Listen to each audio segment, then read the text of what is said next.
Hi everyone, it's Tom Mackie here. Thanks for joining me this week for a continued series on photography, the past, present, and future. Now this week we're going to be dealing with the present, namely using my Nikon D850.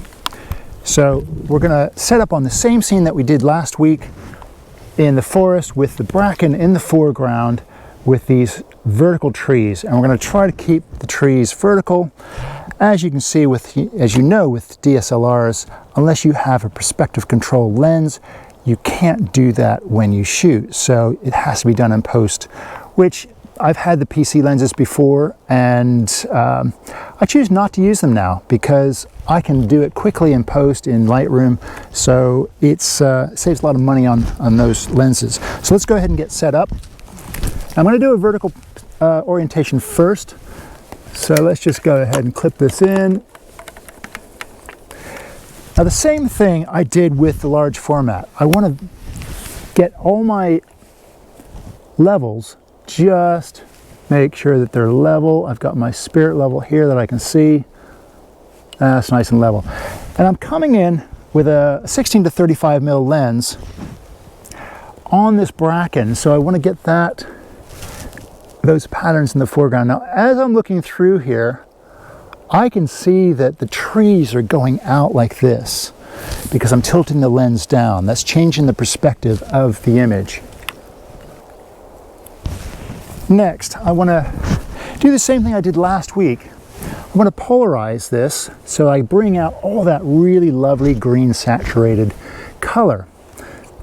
So I'm going to be using the Lee landscape polarizing filter. The landscape polarizing filter actually gives you a little bit of a warm bias, so it actually helps warm up the scene a little bit, brings out the greens. So let's go ahead and just set that, pop that on. Now focus wise, there's two things I could do with this. I could do a focus stack, starting at the foreground and focusing right through to the trees in the background and shooting at, say, f8 or f11, and everything would be in sharp focus. I might just try that anyway, or I focus a third of the way in and I use a small aperture like f16 to 22. So let's try both methods. First one, I'm going to shoot at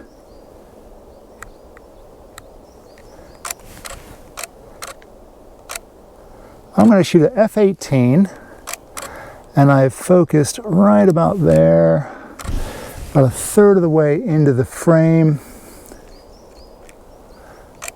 And I'm just using my depth of field preview just to check that is sharp in the foreground, which it is.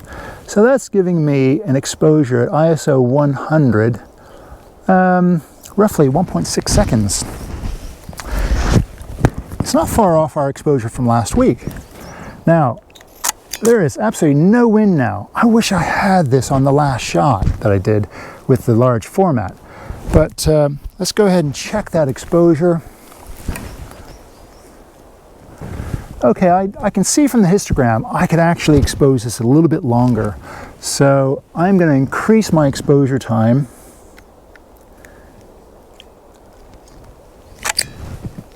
to 1 second at f18. That histogram looks great, and I can see from the bracken in the foreground. I'm just going to check my sharp focus now. Okay, the foreground looks good. It's probably not as sharp as I would like. I mean, if I'm talking critical sharpness, the background trees are sharp focus. It's just a little tiny bit soft. So I'm going to go ahead and do a focus stack on this, and that's quite easy to do with this camera. I'm going to turn on the live view and set my focus point right down in the foreground here. Now I'm going to change my aperture to f11, which is my,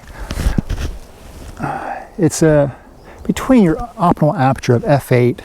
F11 is going to give you a little bit more depth of field, so I'm going to go with the f11 And that is going to give me an exposure of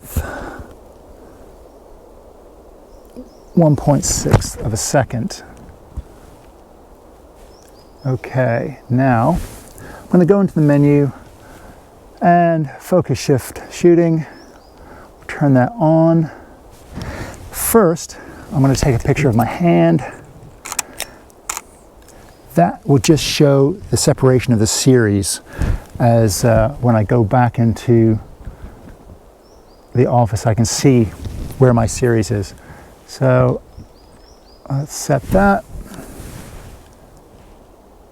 And nothing is moving, so let's go ahead and set that to start.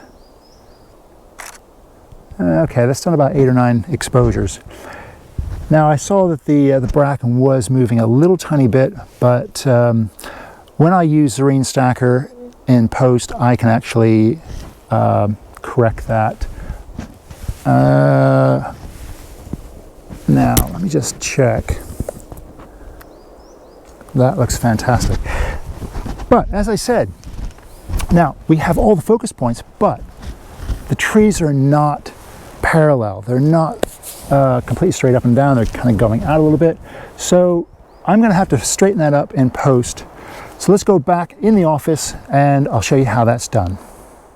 Okay, now I've brought all of our images into Lightroom and I've already put my focus stacked series together here. And I'm going to show you a comparison between this image and our F18 image. If I hit C on the keyboard, that will compare the two.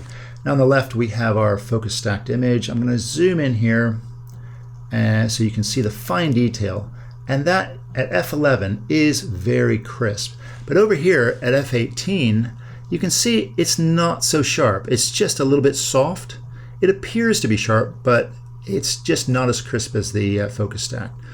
And that's because of diffraction in the lens. As you stop down, it softens the image. You gain more depth of field, yes, true, but it does soften the image, so it's a bit of a trade-off. So for now, let's just go ahead and we'll work with our focus stack shot. And if you want to learn how to do focus stacking, check out one of my focus stack videos. So let's zoom in here.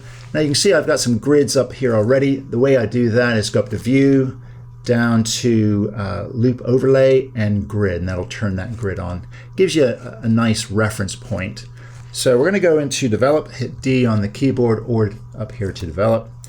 And over on the right hand side, we're going to use Transform. Now there's a couple of different ways you can use this. You can do it manually by changing these various different manual adjustments, or you can do it automatically. Now I've used this quite often, and sometimes it works, sometimes it doesn't do such a great job.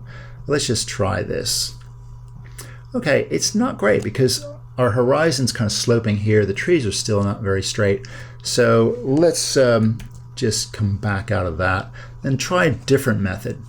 So if we go to the guided upright, you can either hit this button or just drag this icon into your image.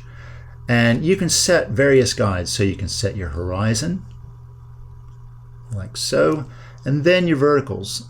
If we draw that up there, you can see it's starting to straighten out that side. And let's do the right hand side.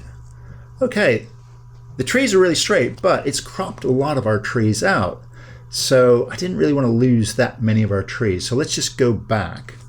And let's just go back here like that and try the full. And I have my constraint crop ticked, so that's not going to end up with a blank screen where it's cropping. Now that's actually done a much better job, and it just needs some micro adjustments here. So let's just go ahead and hit the vertical slider and just straighten those up a little bit more. There we go. Okay, that's much better.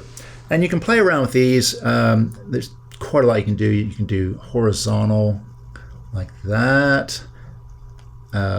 Rotate the image. The aspect, you can make it short and squishy or tall. Make your trees taller. it's quite interesting, all the different tools that you have to use. So there you have it. You can see how easy that was to do. So now let's go back to the forest.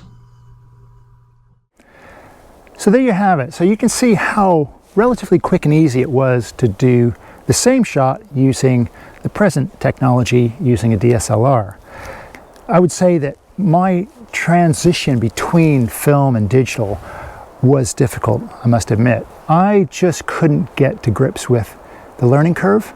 It was a totally different thing going from analog film to digital and trying to get the images to look the same. I was going for that Velvia look that I preferred and trying to get that in post, which I think I've nailed now, creating some presets for myself.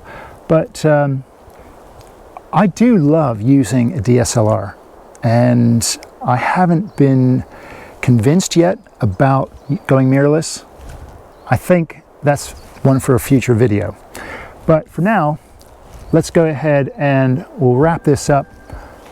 You can see how easy that was in post to actually straighten those verticals up. So thanks for joining me this week, and join me next week for the future. What is the future of photography? That's the question. So you have to wait until next week. But if you haven't subscribed to our channel, please do so and hit those like buttons. It does help us quite a bit with the channel. So thanks for joining me today, and I'll see you again next week. Bye for now.